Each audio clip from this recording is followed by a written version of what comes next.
One of the things that I like to do when we first start arguments and claims is, of course, number one is we start out with a mini lesson. So the students all have the same definitions of the words.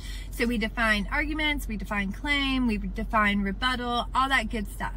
And then what we do is we put Goldilocks on trial. So before we really dive deep into some heavy articles or write our own argumentative papers, we kind of start off a little easy with something that they're very familiar with, which is Goldilocks. And so we read the story of Goldilocks. I actually wrote a story based on Goldilocks. It's more of a modern day version that the students really like, but you can always use the original Goldilocks. So we read the story and then we put her on trial. Like, should she be arrested for what she did?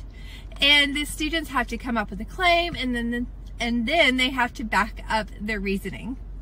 If you would like to learn more about this, I do have a blog post for you, so you can either comment on this post, send me a direct message, or click on the link in my bio and then click on this reel and it will take you to the blog post where I outline everything I do for arguments and claims, or how I start arguments and claims.